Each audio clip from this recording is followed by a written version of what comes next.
Welcome to Fan-Fueled Fiction. I've got a great video for you today, so let's get into it. Everyone knows and loves the lightsaber.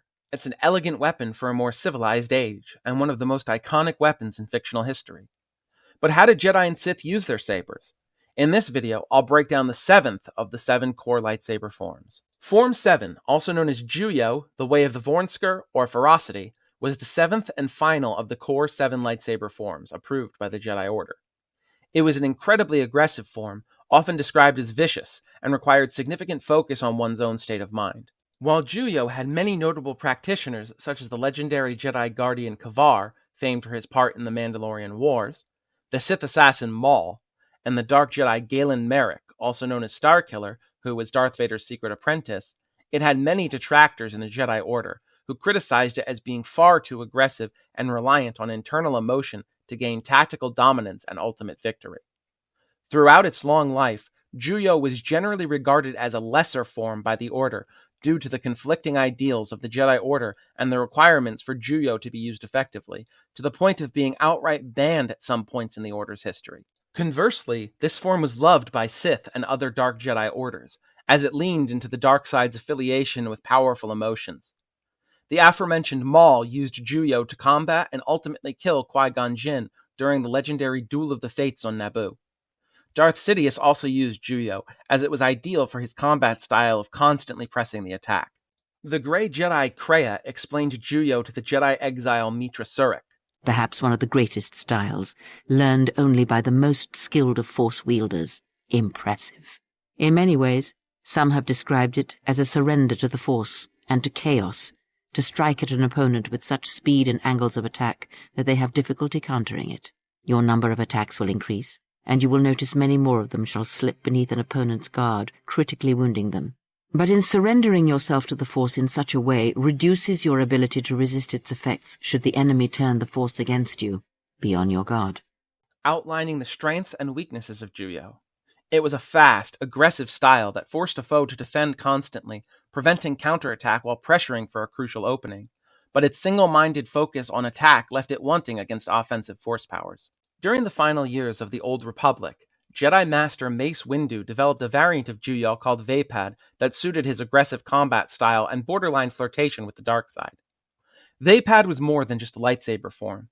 It was a state of mind that kept the user on the razor's edge between the light and the dark, and in a very un-Jedi-like way, demanded that the user enjoyed the fight itself and the satisfaction of victory. VII accepted the negative emotions and dark side energy of the opponent, amplifying their own power and lust for battle into a loop, endlessly strengthening them. It literally fed off of dark side energy in both the wielder and their opponent.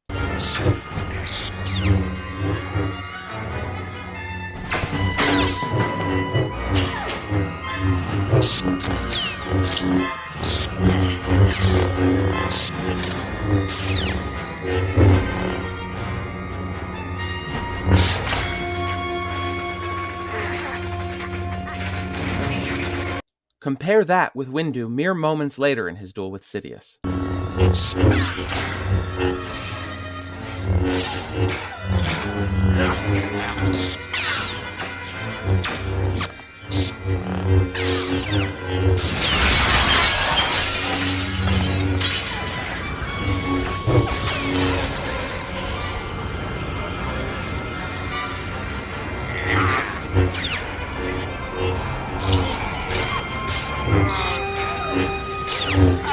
Because of this dark side feedback loop, VII was extraordinarily useful against dark side opponents like Sith, which is why Mace Windu did so well against Darth Sidious.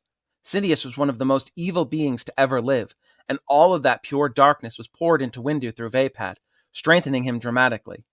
During Mace Windu's fight with Sidious, you can see him getting faster, more focused, and more precise the longer the battle goes on. The more evil and powerful in the dark side a VII user's opponent was, the more powerful the user themselves became. Conversely, in an opponent with minimal or no connections to the dark side, VII would be weaker. For example, VII would be mostly useless in a fight against a paragon of the light side like Jedi Grandmaster Yoda, and of minimal effect against someone who only lightly dabbled in the dark side like Count Dooku.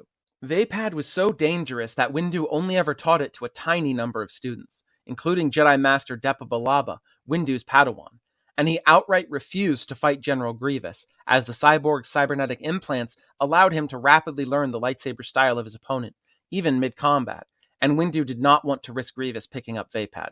Several notable practitioners of Form 7 were the Sith assassin Maul, Old Republic Jedi Master Kavar, Dark Jedi and secret apprentice to Darth Vader Galen Merrick, creator of Vaapad Mace Windu, and the Grand Inquisitor of the Imperial Inquisitorius. Thanks for watching. If you liked what you saw, don't worry, there's more on the way. If you enjoyed this, please consider subscribing and leaving a like. It takes 2 seconds for you, and it really helps the channel out. See you in the next one.